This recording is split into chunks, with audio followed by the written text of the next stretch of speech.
मैं नरेंद्र मोदी जी को कहना चाहता हूं, मोदी जी इस जन्म में तो आप हमको नहीं हरा सकते दिल्ली के अंदर आम आदमी पार्टी को। तो ये थे दिल्ली के पूर्व मुख्यमंत्री अरविंद केजरीवाल, जिन्हें इसी जन्म में मोदी जी यानी बीजेपी ने दिल्ली के अंदर हरा दिया। दिल्ली में हुए विधानसभा चुनाव के नतीजे सामने आ चुके हैं और अब तक आपको यह पता चल ही चुका होगा कि दिल्ली में 27 साल के बाद बीजेपी की सत्ता में वापसी हो चुकी है। अरविंद केजरीवाल अपनी ही सीट से चुनाव हार चुके हैं और अतिशी, जिनको केजरीवाल मुख्यमंत्री भी नहीं बनाना चाहते थे, वह अपनी सीट से जीत चुकी है। और यह भी कि कांग्रेस को इस चुनाव में जलेबी नहीं बल्कि लड्डू खाने को मिले हैं, वह भी 2। तो आज के वीकली रैपअप के एपिसोड में क्या, वीकली रैपअप में आज बात इन्हीं चुनावी मुद्दों की, जहां विस्तार से जानेंगे कि आखिर लोगों ने केजरीवाल को टाटा बाय बाय क्यों कह दिया, कहां हुई केजरीवाल से चूक और मोदी जी ने ऐसा क्या जादू कर दिया जिससे दिल्ली वासियों ने बीजेपी को मौका दिया है। इसके अलावा बात के दिल्ली चुनाव के नतीजे किस तरह बिहार इलेक्शन को इम्पैक्ट करेंगे। नमस्ते, मेरा नाम है जागृति और आप देख रहे हैं आपका अपना वीकली डोज, वीकली रैपअप। और अगर आप अपने पुराने होस्ट रोहित को मिस कर रहे हैं तो आपको बता दूं कि रोहित इस वीडियो में हमारे साथ प्रयागराज से सीधा जुड़ेंगे और उनसे आज के मुद्दे पर चर्चा भी होगी। तो शुरू करते हैं आज का एपिसोड। सबसे पहले बात नतीजों की। दिल्ली में सभी 70 सीटों पर हुए चुनाव के नतीजे आ चुके हैं। बीजेपी ने थोड़ा चौंकाते हुए 48 सीटें अपने नाम कर ली है, वहीं आम आदमी पार्टी को सिर्फ 22 सीटों पर जीत मिल पाई है। वहीं कांग्रेस को इस चुनाव में लोगों की सिंपैथी के अलावा ज्यादा कुछ नहीं मिल पाया। इलेक्शन रिजल्ट थोड़े शॉकिंग तो रहे, हालांकि इस बार एग्जिट पोल का निशाना बिल्कुल सटीक था। ज्यादातर एग्जिट पोल ने अनुमान लगाया था कि भाजपा सरकार बनाने जा रही है और हुआ भी कुछ ऐसा ही। आइए सुनते हैं पीएम मोदी ने इस धुआंधार जीत के बाद क्या कुछ कहा है। मैं दिल्ली के हर परिवारजन को मोदी की गारंटी पर भरोसा करने के लिए दिल्ली वासियों को सर झुका करके नमन करता हूं।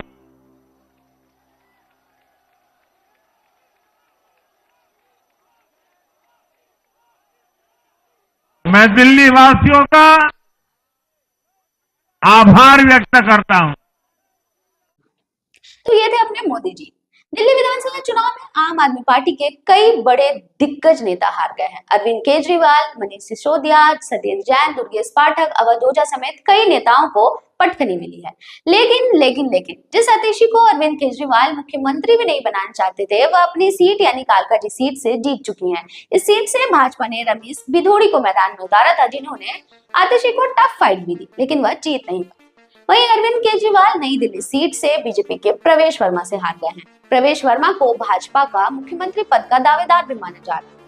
चुनाव जीतते ही वह अमित शाह से सीधा मिलने पहुंचे। बता दें कि केजरीवाल इसी सीट पर कांग्रेस की शीला दीक्षित को हराकर दिल्ली के सीएम बने थे, इसलिए सीट को सीएम सीट भी कहा जाता है। हालांकि भाजपा ने चुनाव कैंपेन के दौरान प्रत्यक्ष रूप से यह नहीं बताया कि अगर वो जीतेंगे तो सीएम कौन बने। जैसे कि हम जानते हैं कि पिछले 10 सालों में बीजेपी कोई भी इलेक्शन मोदी जी के नाम पर ही लड़ते आई है और दिल्ली में भी कुछ ऐसा ही देखने को मिला था। सुनिए प्रवेश वर्मा से कि उन्होंने मुख्यमंत्री पद की दावेदारी पर क्या कुछ कहा है।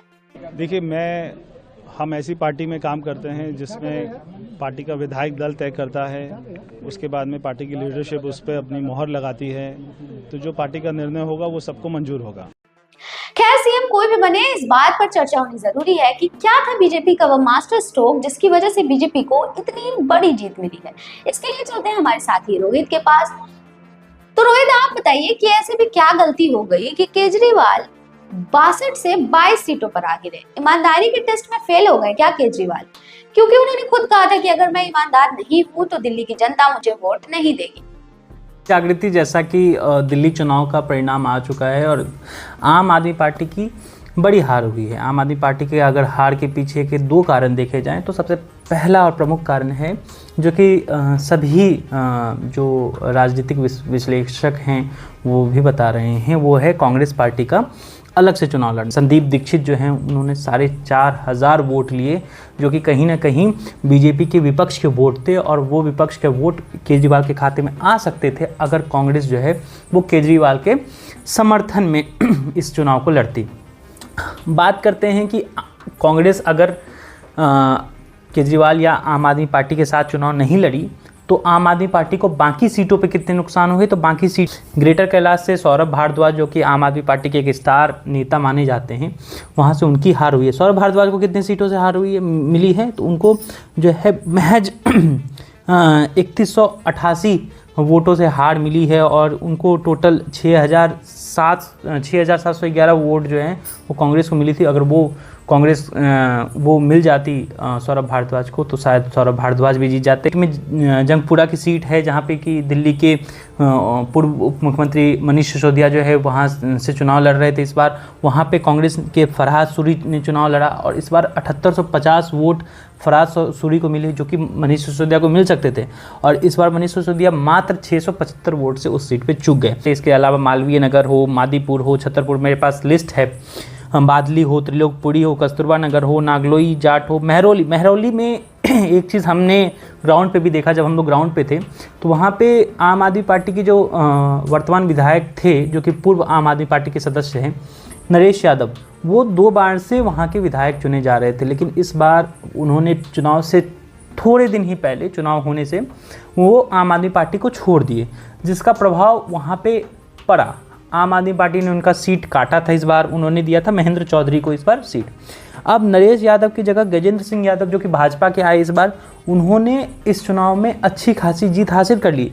जबकि महरौली विधानसभा क्षेत्र में एक अलग समीकरण ये था कि बाबा बालकनाथ जो थे वो वहाँ से टॉर्च छाप, जिसको कि हम लोगों ने ग्राउंड रिपोर्ट में जब किया तो लोग उनके बारे में बता भी रहे, तो वो लगभग 10,000 वोट उन्होंने हासिल किया और दिल्ली में 10,000 वोट हासिल करना बहुत बड़ी बात होती है। तो एक निर्दलीय उम्मीदवार के रूप में वो और कांग्रेस के उम्मीदवार ने अच्छा खासा असर पहुँचाया। लेकिन वहाँ पर महरौली में आम आदमी पार्टी की खुद की एक कहीं की एक भूल या चूक आम आदमी पार्टी से हुई। ये तो पहला कारण था जहाँ पे कि आम आदमी पार्टी को चूक हुई। दूसरा कारण जिसकी वजह से आम आदमी पार्टी ने दिल्ली चुनाव को गंवा दिया, दूसरा कारण ये है कि ग्राउंड पे आम आदमी पार्टी के जो काम हैं उनको लेकर लोग जो हैं वो संतुष्ट नहीं नज़र आए। लोग जो हैं वो बता रहे थे कि पानी फ्री नहीं है, पानी के लिए जल बोर्ड की गाड़ियों को घूस देना पड़ रहा है। लोग बता रहे थे कि यहाँ पे जो सीवर की समस्याएँ हैं वो बहुत ज़्यादा हैं। भले ही दिल्ली में प्रदूषण आम आदमी पार्टी कहे कि वो उसका महज कारण नहीं है, यमुना साफ करने का महज दिल्ली ही नहीं है, लेकिन दिल्ली के आंतरिक प्रदूषण के लिए आम आदमी पार्टी किसी बाहर की सरकार को जिम्मेदार नहीं ठहरा सकती और लोग उससे नाखुश हैं। लोग नाखुश हैं जिस तरह से केजरीवाल ने अपॉर्चुनिटी की पॉलिटिक्स को खेलकर बहुत सारे जगहों पे ऐसा जताया जैसे कि वो अगर ना जीते चुनाव तो दिल्ली के लोग जो हैं वो उनको क्या होगा नहीं होगा। दिल्ली के लोग हमेशा से मतदान जो करते हैं वो सिर्फ इस सोच से नहीं करते हैं कि वो किसको मुख्यमंत्री चुन रहे हैं, वो इस सोच से भी करते हैं कि कौन उनके लिए ज़्यादा से ज़्यादा कल्याणकारी योजनाएं जो हैं वो लेकर आ सकता है। इससे पहले हम देखते हैं तो शीला दीक्षित से ने दिल्ली में जितना दे सकती थी उन्होंने दे दिया। दिल्ली के लोगों को इस बार लगा कि केजरीवाल मात्र इतना ही दे सकते थे और उन्होंने इतना ही दे दिया। इस बार केजरीवाल के मैनिफेस्टो में भी ज़बरदस्ती की चीज़ें ऐड ऑन होती हुई नज़र आ रही थी, जबकि भाजपा जैसे कि 2100 की जगह भाजपा ने इस बार बहुत ज़्यादा तेज़ी से 2100 की जगह 2500 कह दिया और भाजपा ने वहीं पे केजरीवाल के हर वादे को लेकर कहा, लोगों को आश्वस्त किया कि वो सभी वादे पूरे करेंगे। तो ये इस बार जो था वो आम आदमी पार्टी के लिए थोड़ा सा गंभीर बना। लेकिन आम आदमी पार्टी जो है वो ज़्यादा पुरानी पार्टी नहीं है, नई पार्टी है, तो भारत की राजनीति में इसका प्रभाव जो है कैसा देखने को मिलता है हम और आप और हमारे दर्शक सभी की नज़र उस पर टिकी होगी। जागृत तो रोहित जो बताया है उससे आप कितने सहमत हैं, इसको कमेंट सेक्शन में लिखकर जरूर बताइएगा। आगे बात करते हैं आम आदमी पार्टी की उन गलतियों की जिसकी वजह से दिल्ली की जनता ने उन्हें बाहर का रास्ता दिखाया है। दिल्ली में आम आदमी पार्टी से एक नहीं बल्कि कई गलतियां हुई हैं। लोग का कहना है कि 2013 में जिस केजरीवाल ने सिस्टम के खिलाफ लड़ने की बात कही थी वह उसी सिस्टम का हिस्सा बन गए। यमुना से लेकर दिल्ली का खराब इंफ्रास्ट्रक्चर, केजरीवाल की सरकार कुछ भी ठीक नहीं कर पाई। कम से कम ग्राउंड पर तो यही दिखता है। यह भी कहा जा रहा है कि इस चुनाव में बीजेपी की जीत से ज्यादा आम आदमी पार्टी की हार हुई। बीजेपी कुछ मुद्दों पर आम आदमी पार्टी के खिलाफ नैरेटिव सेट करने में पूरी तरह कामयाब दिखी। शीश महल का मुद्दा बीजेपी ने यूं ही नहीं उठाया था। खुद को आम आदमी बताने वाले केजरीवाल को जल्द ही राजनीति में बड़ा मुकाम बनाना था। इसके लिए वह बस सब कुछ करने लगे जिसका कभी जोर शोर से विरोध किया करते थे। शीश महल इस बात का संकेत था कि केजरीवाल अब आम आदमी रहे ही नहीं। इस बीच दो और मुद्दे उनके अगेंस्ट में रहे। अरविंद केजरीवाल ने 2020 के विधानसभा चुनाव में खुद जनता से कहा था कि अगर मैं इस बार यमुना की सफाई नहीं करवा पाया तो मुझे अगले साल चुनाव में वोट मत देना। इस बार भाजपा ने उनके इस बयान को खूब उठाया। केजरीवाल खुद कई मौकों पर यह स्वीकार करते नजर आए कि वह अपने वादों को पूरा नहीं कर पाया। इसका सीधा असर रिजल्ट पर भी देखने को मिला। लेकिन सबसे बड़ा मुद्दा रहा दिल्ली शराब घोटाला। केजरीवाल ने जितना खुद को इस दलदल से निकालने की कोशिश की, वो उसमें उतना ही फंसते चले गए। आम आदमी पार्टी भ्रष्टाचार के खिलाफ लड़ाई के वादे के साथ सत्ता में आई थी, लेकिन सरकार चलाते चलाते उन पर भ्रष्टाचार के ऐसे आरोप लगे कि वह उससे कभी पीछा छुड़वा नहीं पाई। शराब घोटाले में अरविंद केजरीवाल को जेल जाना पड़ा। जेल जाने के बाद भी उन्होंने अपनी कुर्सी नहीं छोड़ी और जेल से ही सरकार चलाते रहे। इससे उनकी इस छवि को काफी नुकसान पहुंचा। भले ही उन्होंने बाहर आकर इस्तीफा दे दिया हो, लेकिन तब तक शायद काफी देर हो चुकी थी। एक वक्त पर केजरीवाल, जिन्हें अपना गुरु बताते थे, यानी अन्ना हजारे, ने भी इस चुनाव में आम आदमी पार्टी की हार का कारण शराब घोटाले को ही बताया। अब केजरीवाल ने अपनी हार स्वीकार कर ली है। सुनिए उन्होंने नतीजों पर क्या कुछ कहा। नमस्कार। आज दिल्ली के चुनाव के नतीजे आए हैं और जनता का जो भी निर्णय है, जनता का जो भी फैसला है, उसे हम पूरी विनम्रता के साथ स्वीकार करते हैं। जनता का निर्णय सर माथे पर। मैं भारतीय जनता पार्टी को इस जीत के लिए बहुत बहुत बधाई देता हूं और मैं उम्मीद करता हूं कि जिस उम्मीद के साथ और जिस आशा के साथ लोगों ने उनको बहुमत दिया है, वो उन सभी उम्मीदों और आशाओं पे पूरा उतरेंगे। उम्मीद है भाजपा, खैर दिल्ली के लोगों ने भाजपा को मौका दे दिया। भाजपा ने दिल्ली के लोगों को प्याज और जूते वाली। एक शख्स 5 साल जूते खाने की सजा से तंग हो जाता है और फिर 5 साल प्याज खाने की सजा को चुनता है। 5 साल प्याज खाकर हालत खराब हो जाती है, फिर याद आता है कि 5 साल जूते ही खा लिया जाए। बहरहाल दिल्ली इलेक्शन का रिजल्ट ठीक से पता भी नहीं लगा था और बीजेपी बिहार की इलेक्शन की तैयारियों में जुट गई है। बीजेपी के प्रवक्ता शहनवाज हुसैन टीवी पर दिल्ली इलेक्शन के नतीजों पर बात करते करते कुछ ज्यादा ही एक्साइटेड हो गए। कहने लगे कि अब बिहार की बारी है। खैर, दिल्ली में जीत हासिल करने के बाद भाजपा को राष्ट्रीय स्तर पर एक साइकोलॉजिकल लीड तो मिल ही गई है। इससे पहले महाराष्ट्र और हरियाणा की जीत के बाद भी पार्टी का कॉन्फिडेंस 7वें आसमान पर पहुंच गया है। बिहार में इसी साल इलेक्शन होने को है। बहुत जल्दी आपको बड़े बड़े नेता बिहार का रुख करते दिखेंगे। केंद्र में एनडीए की सरकार में किंग मेकर का रोल निभाकर नीतीश चाचा का स्वैग वैसे भी इन दिनों देखने लायक है। ऐसे में क्या दिल्ली इलेक्शन के नतीजों से बीजेपी को फायदा पहुंच सकता है? जवाब सुनते हैं रोहित से। रोहित, चूंकि आप बिहार की राजनीति को कुछ ज्यादा अच्छे तरीके से समझते हैं, तो आप हमें बताइए कि इस बार बिहार में क्या बात? जी जागृति, बिहार चुनाव पर दिल्ली चुनाव का असर निश्चित रूप से पड़ सकता है। ऐसा इसलिए क्योंकि आम आदमी पार्टी जो है वो इस बात से बिल्कुल नाराज़ होगी कि दिल्ली चुनाव में जो आम आदमी पार्टी को 22 सीटें मिली हैं, आम आदमी पार्टी इससे खासा नाराज़ नज़र आएगी। आपको आगे आने वाले दिनों में इंडिया गठबंधन में भी कुछ बयानबाजी दिखेगी। जैसे कि अभी कुछ दिन पहले जैसे दिल्ली चुनाव की बात आई तो संजय राउत ने कहा भी कि आम आदमी पार्टी और अगर कांग्रेस साथ में लड़ती तो इन दोनों के साथ में लड़ने के बाद भाजपा जो है वो निश्चित रूप से हार जाती। फिर उमर अब्दुल्ला का बयान आता है ट्विटर पे कि खूब लड़ो, आपस में लड़ मिट कर खुद को ख़त्म कर लो। तो ये सब देख के ऐसा लगता है कि इंडिया गठबंधन में भी आपको ये असर दिखाई पड़ेगा आम आदमी पार्टी और कांग्रेस में खटास का। तो बिहार चुनाव पे क्या क्या असर हो सकता है? तो बिहार चुनाव पे सबसे बड़ा असर तो एनडीए जो है वो अपने आप को काफ़ी मोटिवेटेड फील करेगी। एनडीए ने दिल्ली को जीता है 27 साल के बाद। खैर, बिहार में बीजेपी का जो वोट बैंक है वो बहुत ज़्यादा नहीं है, लेकिन बीजेपी जो है वो बिहार में जदयू के साथ मिलकर काफ़ी लंबे समय तक सरकार में रही हुई है। तो बीजेपी चाहेगी कि नीतीश कुमार, जो कि अभी केंद्र की सरकार में बहुत बड़ी भूमिका में नज़र आ रहे हैं, और नीतीश कुमार को आप साइडलाइन भी नहीं कर सकते, क्योंकि अगर आप नीतीश कुमार को साइडलाइन करेंगे तो शायद केंद्र में सत्ता में आप कितने दिन तक रहेंगे उस पर प्रश्न उठ जाएगा।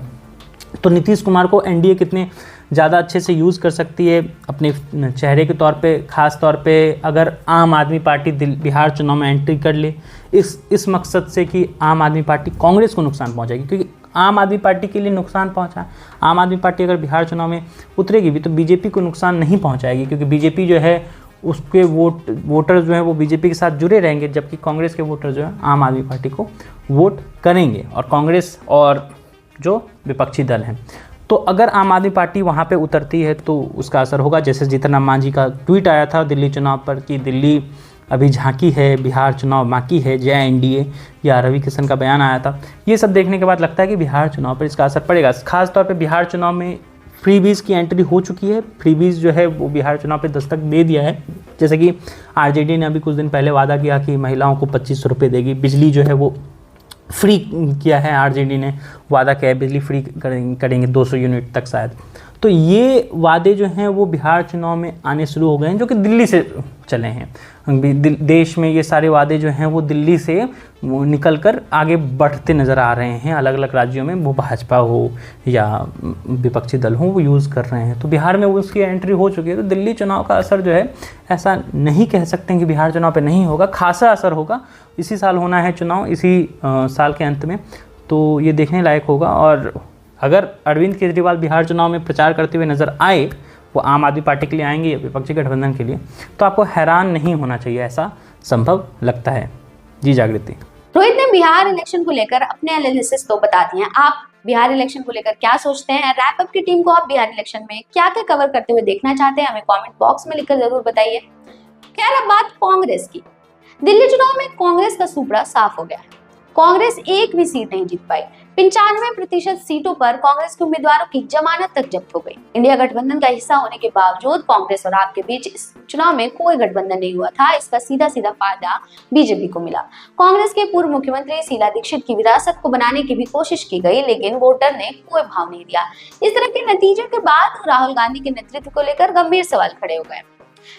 तेलंगाना राष्ट्र समिति यानी बीआरएस के नेता केटी रामाराव ने तो तंज कसते हुए राहुल गांधी को भाजपा की जीत में मदद करने के लिए बधाई तक दे डाली है। क्या यह कांग्रेस पार्टी के लिए सबसे बुरा दौर है, या आने वाले दिनों में कांग्रेस की स्थिति और खराब होने वाली है? इस पर मंथन का काम पार्टी पर ही छोड़ते हैं और बढ़ते हैं आगे।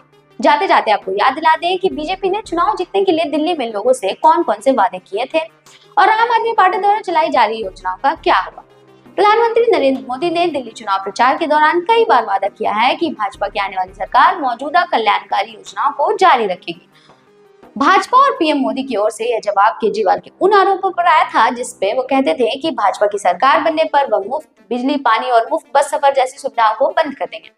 भाजपा साफ कर चुकी है कि वह इन योजनाओं को बंद नहीं करेगी। इसका यह मतलब है कि दिल्ली में 200 यूनिट मुफ्त बिजली, 20,000 लीटर मुफ्त पानी और फ्री बस की सुविधा भी मिलती रहेगी महिलाओं को। अब जानते हैं कि बीजेपी ने कौन कौन से बड़े वादे किए थे। महिलाओं को हर महीने 2500 रुपए देने का वादा। इसके अलावा भाजपा ने कहा है कि गरीब महिलाओं को 500 रुपए में रसोई गैस सिलेंडर मुहैया कराया जाएगा। होली और दीपावली पर साल में 2 मुफ्त सिलेंडर भी मिलेगी। यमुना की सफाई, बीजेपी ने खुद कहा है कि सरकार बनते ही सबसे पहले यमुना की सफाई पर काम किया जाएगा। झुग्गी बस्ती में अटल कैंटीन खोले जाएंगे जिसमें 5 रुपए में भरपेट खाना खाने की सुविधा होगी। दिल्ली में प्रतियोगी परीक्षा में बैठने वाले छात्रों को 15,000 रुपए की आर्थिक मदद मिलेगी। युवाओं को 50,000 सरकारी नौकरियां और 20 लाख रोजगार व रोजगार के मौके उत्पन्न कराने के वादे भी किए गए। सभी रजिस्टर्ड श्रमिकों को 3 लाख ऋण सुविधा और कौशल एवं उपकरण के लिए 10,000 की सहायता मिलेगी। बुजुर्गों की रुकी हुई पेंशन चालू होगी। 60 से ज्यादा उम्र के बुजुर्गों की पेंशन 2,000 से बढ़ाकर 2,500 कर दी जाएगी। वहीं 70 से अधिक साल के बुजुर्गों को 3,000 रुपए देने का वादा किया गया है। इसके अलावा केजी से पीजी तक की शिक्षा मुफ्त करने की बात भी कही गई। तो आप देख रहे थे वीकली रैप अप। अपने सुझाव हमें कमेंट बॉक्स में लिखकर जरूर बताइएगा। मेरे साथ कैमरे के पीछे थे डेविड। शुक्रिया।